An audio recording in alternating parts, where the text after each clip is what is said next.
the rationale or the reasoning was thinking about, because we definitely wanted to be, what's a safe place for young people, like in school age potentially, who were wanting to think about, or to meet others, or to think maybe they're gay, want to do that.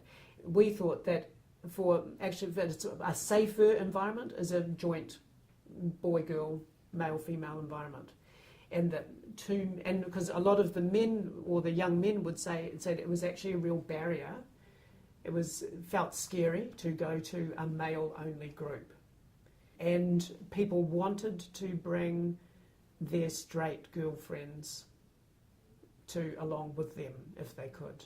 And so it was kind of like we thought a male-female young group would be less threatening, more open, and easier for people to kind of come in with. And also perhaps that they could bring their straight friends and feel supported, like the gay guy at school who's got a really good straight girlfriend, they could come together in this kind of environment.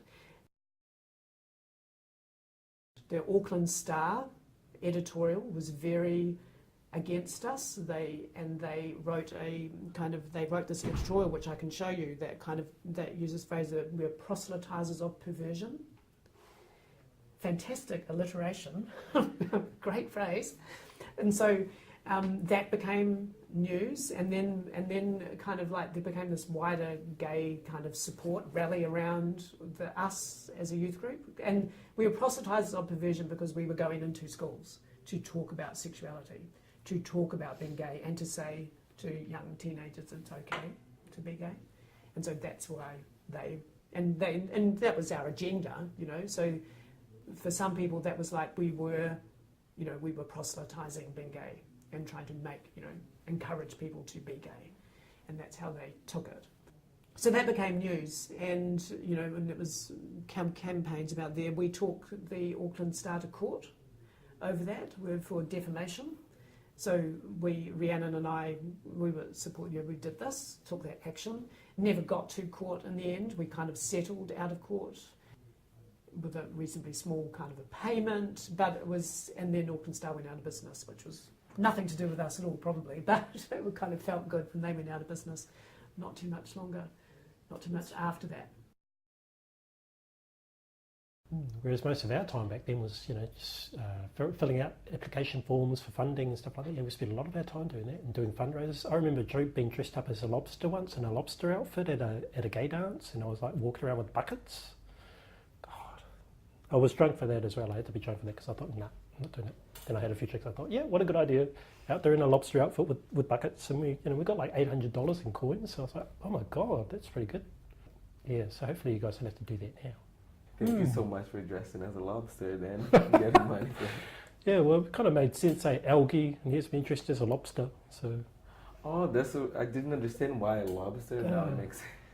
Yeah, that was really the only sort of costume that I thought would be the right thing. There was other things that didn't look right, but I thought, lobster, algae, yeah. There was an award. Every year we used to have like an annual award for young people. So the mayor would hand out, it was called the Jason Snell Youth Memorial Award. And I remember getting that award for services to young gay men. And the mayor, who was actually homophobic at the time, one of my favourite photos was with him shaking hands with me, giving me this award, and he was like, the face on his, the look on his face was like, he was like, but he had to, because that was his job. This is pre us getting a website. We were really excited about expanding. There was we couldn't have ever dreamed that Rainbow Youth would be as big as it is now, and people kept saying to us, so we did the education in schools, and we did education sometimes with health providers or school, sometimes teachers, but kind of like staff meetings, and sometimes we get to go and do the peer education, peer support programs, and sometimes we get to go up and down the country and talk to different people as well. And so people kept saying to us, how do I set up something like Rainbow Youth in my town? You know, this is a tiny town. People would get lynched here if they came out. We need to get support. We need to get straight alliances going as well. And so we'd go and we'd talk to people about stuff like that. But now it's actually happening. It's incredible. So the dream is being lived. The internet is pretty amazing. Having the website, having people access you in a multiple of different ways. Like it used to be just phone, and then we got email, which was really, really cool, but that was still really new. Yeah. There's no way I could have ever believed that it would be as big as it is now. Yeah. When you've done a job like Rainbow Youth, it's not like I've left that job and there's all these other jobs to go for. So all I can do is continue doing that type of work, building environments, making visibility for marginal voices, and making sure the voices are speaking, not other people speaking for them. That's what Rainbow Youth gave me, that chance to explore that idea. I had zero skills to offer the job, but heaps of aroha, and you're kind of basically living with 200 relationships, intimate relationships with young people. Some of them are more closely defined in the sense that some of them are your boss, some of them are your key volunteers, some of them are in organisations that you're working alongside. It's like all these sort of a myriad of relationships, and it is only sustainable for a certain amount of time before it has to grow and morph into something else. I had always envisaged that Rainbow Youth would be run by young people. The biggest problem I had in my role was that I was old, and I did not want to be in that position of an executive director being old. I thought that was wrong. I saw it in all these other youth organisations, and I saw that's where the flaw was around peer support and youth development, was because we weren't following the principles of the Whaia, the youth development strategy of Aotearoa. The leading voice wasn't a young person. Yes, the young person doesn't have to be 16, but I knew that there was room for young people to lead the organisation, and I really wanted that to occur. So that's why I set my heart to, and it occurred.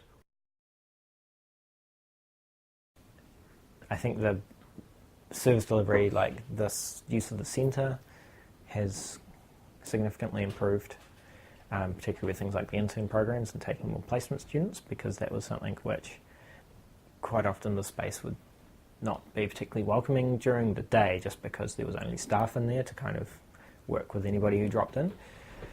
So I think that's been a really big change, which has been quite successful, because we might only have a handful of people who drop in on a really regular basis, but there's just about always somebody there to welcome the 3 or 4 random people who drop by each day.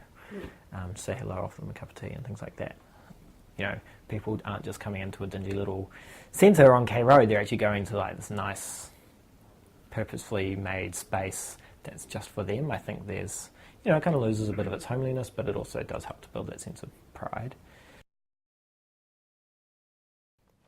And I think the biggest thing, that the impact that I've had probably is just getting us into a more professional place aesthetically, like making sure that everything, all our resources we publish are nice, all our logos are nice, all our social media is up to date and communicating effectively with our stakeholders, and our website is new, and just keeping our information really relevant, just projecting a lot further into the world, and sort of, sending out press releases, sending out newsletters, keeping in touch with our volunteers, our donors, all that kind of stuff.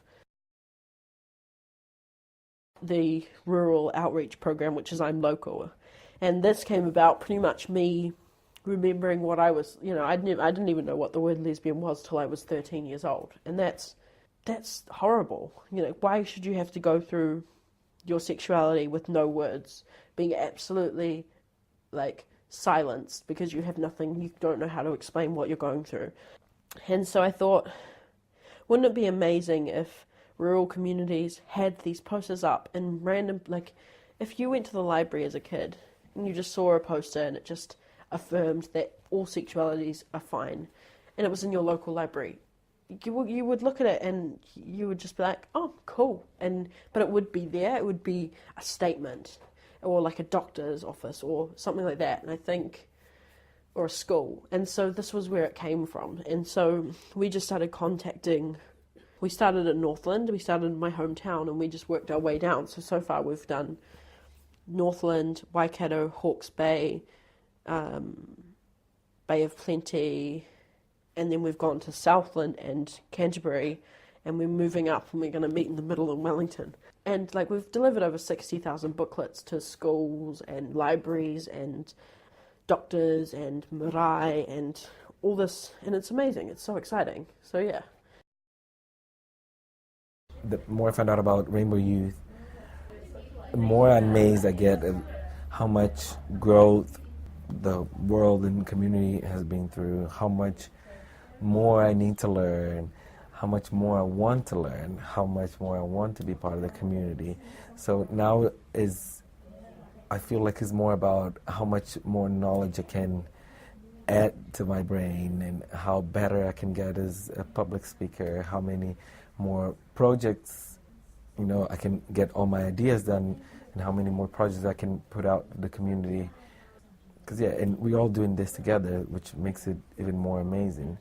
And as the Inside Out kind of logo says, we all do belong, and it's an amazing feeling that I think everybody deserves to have. And I found that here in New Zealand, and of course through Rainbow Youth.